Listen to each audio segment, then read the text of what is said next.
All right, friends and neighbors, time for a networking video. We are going to do a little bit on management interfaces.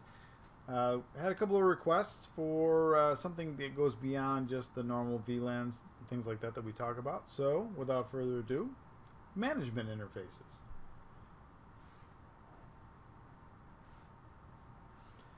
So, first up, most devices have management interfaces. If you're a managed device, you have some way to manage it.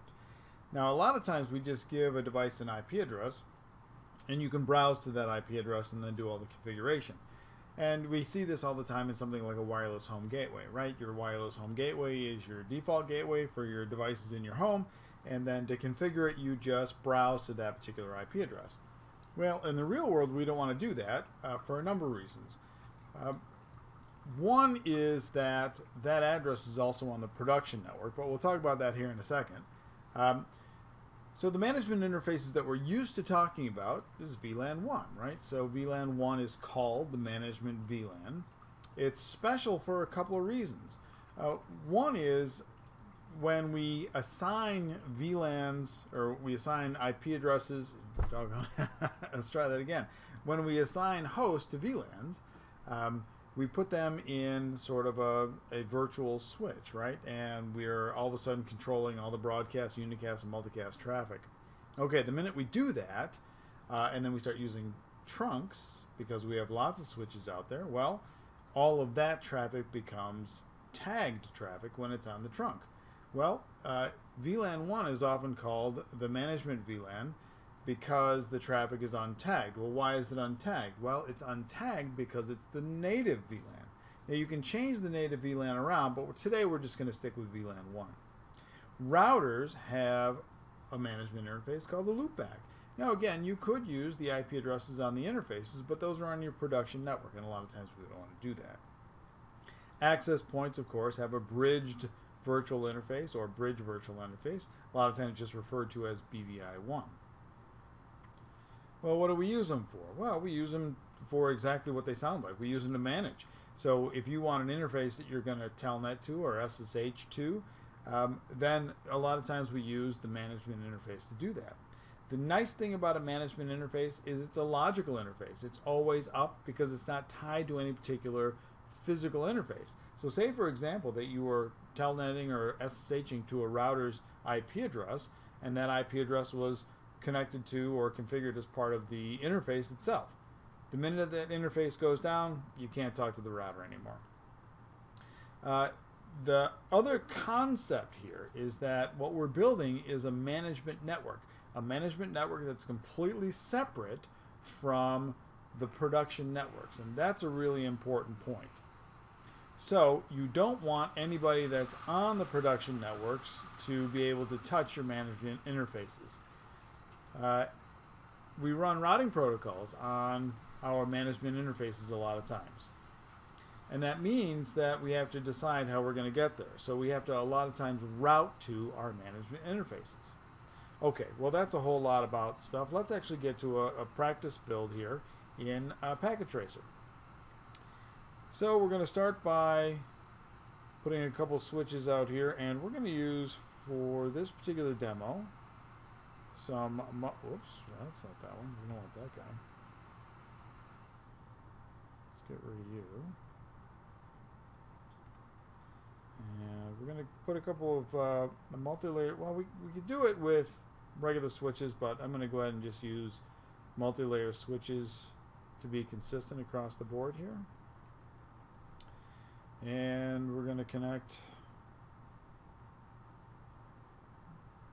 PCs. So the switches are interconnected on port 24. And we'll add a couple of PCs. And then I'm going to stick this mysterious PC up here. And so I'm going to try and be consistent, and I don't even know if I'll remember to get back to all of these PCs, but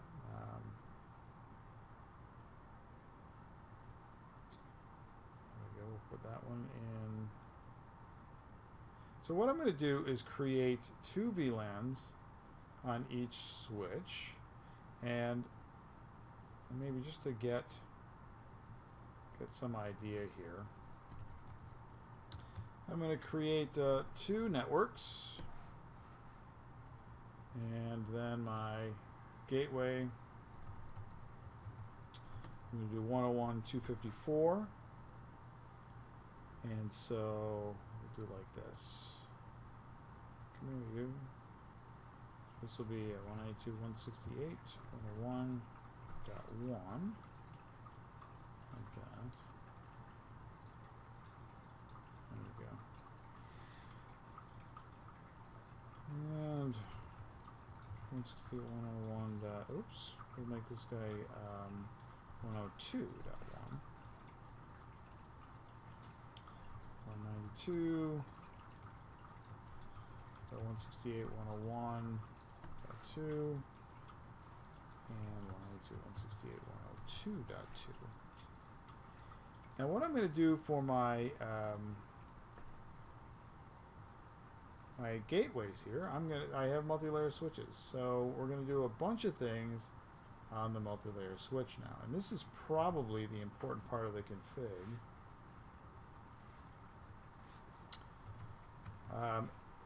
If you were going to start paying attention, now would be a time. So I'm going to say interface range of 0/1 to 6, and I'm going to add these guys into VLAN 101, and I'm going to do the same thing with 7 to 12, but I'm going to put them in VLAN 102. Now, it's a multi-layer switch. The important thing here is that we're going to be able to route between VLANs, even though we know that multi-layer switches do more than that. So I'm going to say int VLAN 101, and of course this will be the IP address for the default gateways in that particular VLAN.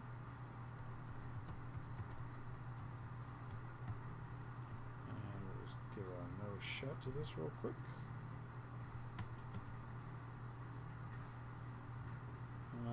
Well, actually, let's go to 102, and oops, and we'll make this that. Do a no shut. Now, what we haven't done yet is we haven't started the routing, so let's do that too. And that gets our routing here. So if we were to actually do a show IP route on my multi-layer switch, then as soon as this guy comes up, alright, I give up. What happened to my interface? Good there. Did I do something evil to my interface? Are you not coming up, or is that just a packet tracer thing here?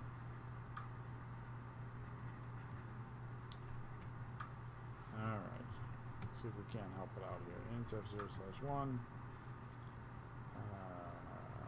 We'll do a shut. No shut. Oh, maybe I didn't do the configuration. Anyway, alright, while we're here, what we're also going to do is now I'm going to go to interface VLAN, or for VLAN 1. And this is our management interface, and I'm going to say IP address and 10.0.0.0.1. And actually, I suppose we can just put it on the 10.9, just like this. And now this becomes a pingable address, right? So we finish this coming up. Now, while we're waiting for that, oh, whoops, I know I forgot to do. There we go.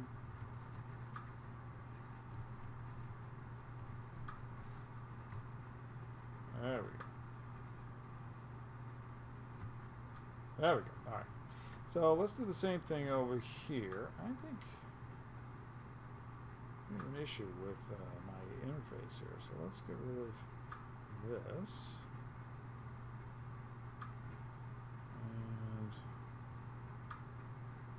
Just for fun, there we go. That looks a little bit better.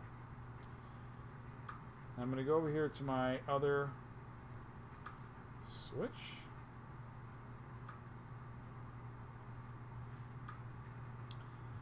No, I do not. And we're going to just add the same ports, okay? Same VLAN, same ports.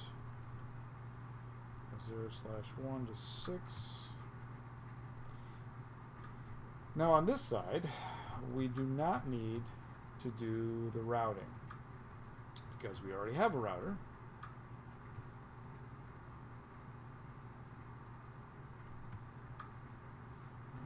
And what I am going to do now, though, is I'm going to go to interface VLAN 1 on this side. IP address. Now this one is going to be 2. And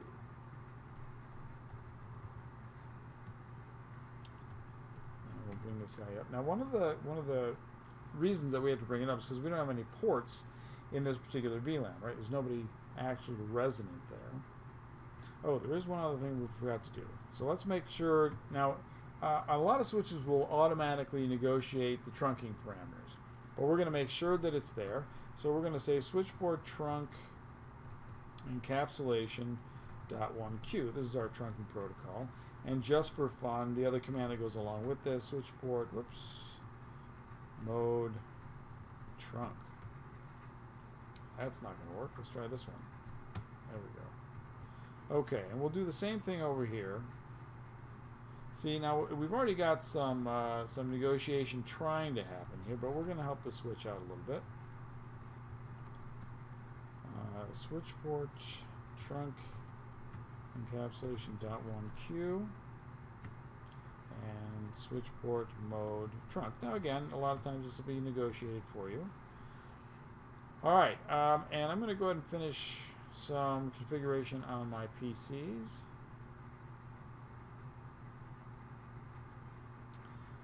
192.168.102.1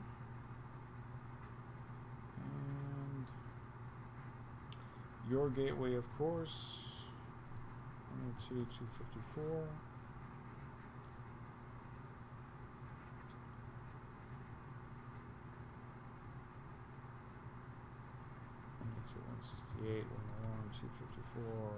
Your IP address. Now, hopefully, we remember how trunks work, and so we don't have to go over all of the, you know, the tagging operation and like that. And hopefully, I mean, I'm going kind of fast here. Hopefully, I don't make any oopses along the way. So just for fun, I'll check this one real quick. That looks good. All right, so let's just see if we can hit all of our IP addresses by pulling up a terminal, and we'll go. So this should be my gateway. Okay, that looks pretty good. Let's try to ping the node on the other side. Now, here's the big one. Let's try to go across. Now remember, we got a lot of times a little delay because of the routing. There we go. All right, and we'll get our neighbor on the same switch. Now this is the one that has to go all the way across the trunk and come all the way back. There we go. All right, so that's everybody. We got to all the destinations. I mean, if I wanted to be really complete, I might add this gateway too. Okay, but let's take a look at something else here. So on my switch, right, I have this management network, this non-production management network. So I'm going to try to ping myself here first. That works pretty good. Now we'll try to go across the other way, and this works too.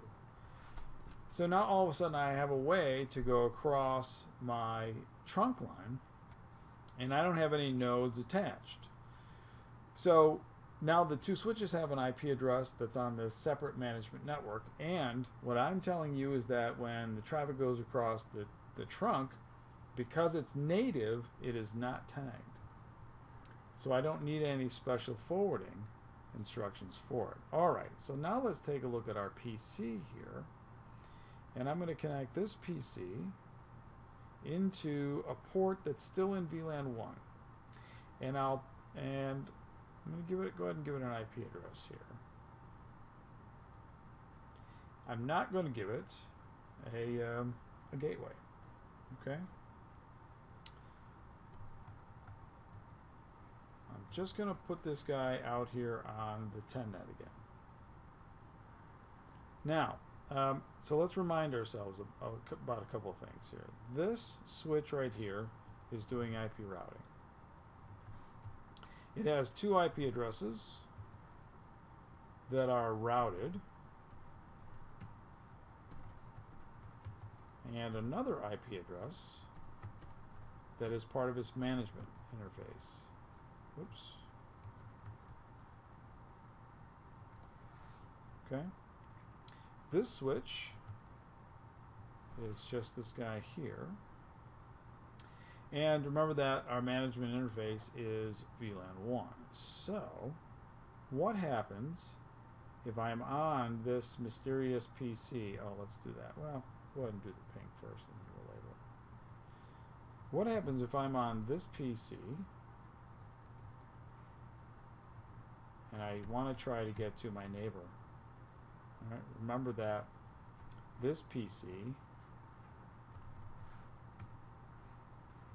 spelling counts, friends. It still counts. There we go. I am 1099. So now let's try to go across the trunk. And again, that works.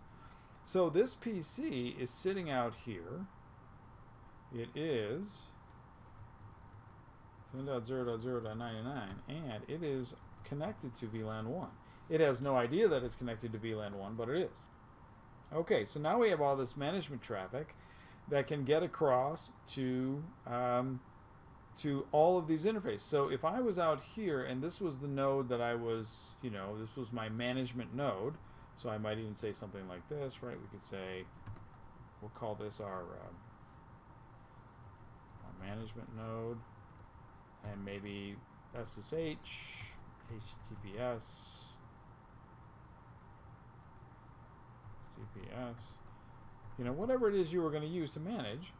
Now this might also include SNMP or something like that. So that is how I would get across, and I would be able to manage all of my nodes, all of the say the network elements, the routers and switches and access points, oh my, that I would use to connect. Okay. Anywhere you've got a trunk, this will work.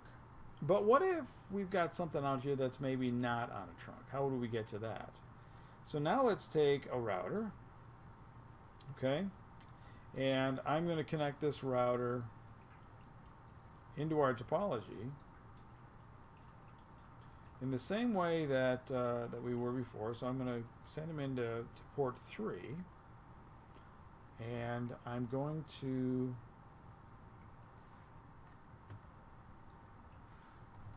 go ahead and give an IP address to the router in the same exact way that I might have done before. So we do this, we go int f0 / I think I use 00, IP address 192.168.101.253, right? Because I can't use the same destination, and I say no shut. Now let's get out of this guy here, and we'll try to ping the switch, right? Because we know the switch is sitting in VLAN 1 and it's got this particular IP address of 254. Oh, we're waiting for the interface to come up still. Turns out I'm too doggone fast. All right, so while we're waiting for that, let's keep going. Let's talk about our management interface. So on the router, it's a loopback.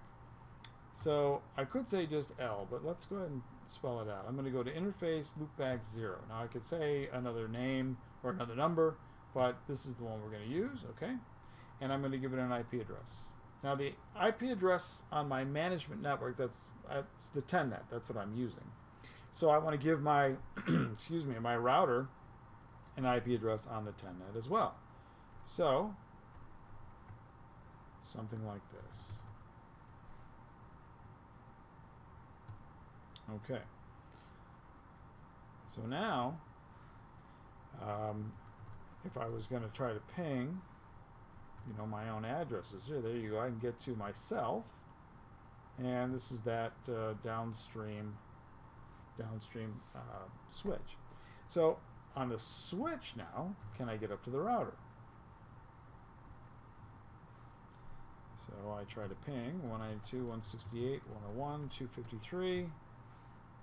Okay, so I can get to the switch from the router and the router from the switch. Let's try something else. Let's try to ping the router's loopback. This is that 10.3 address. Well, why doesn't this work? They both have an address on the 10net. It's part of my management network. Well, the problem is that the switch has no idea how to get to this particular management interface. It knows that the 10net, right, if I do an IP route, says, well, I know about the 10net, but I can't find that particular destination. And the reason that I can't find it is because I have no idea how to get there. Because this management interface is on the other side of a routed topology. So what I need to do is be able to forward traffic through a valid IP address. Now let's try something else before we get too crazy. We'll just remember that we can in fact get to other nodes on the 10net, but that's because it's part of our layer 2 topology and we've got this tagged untagged thing working. Alright, so I'm going to do a couple things here. I'm going to tell my router how to get to the other management interfaces and my switch how to get to the management interface on the router. So we're going to do an IP route command. And I'm going to do something very specific. I'm going to say to get to the 10.0.0.3. Now, this is going to be a very specific route, right? It's just this IP address. And this goes back to our discussion on route selection in routers, right? The first thing that we worry about is prefix length. And this is being very, very, very specific. And how do we get there? Well, you're going to get there via 101.253. Remember, that's on the router. It's not on the switch, but it's a neighbor that the switch can get to that might know how to get there. So we're going to do that. Now if I take a look at my routing table, right, all of a sudden I've got this very special address right here. Okay. Well, what do I do on the router? Well, I would have to do a similar thing. If I want to talk to that particular destination, I would say IP route 10.0.0.1. And how would I get there? Well, it would be 101.254. So now if I do a show IP route, now this is on the router, remember. I see a similar thing happening. So let's go ahead and see if we can't.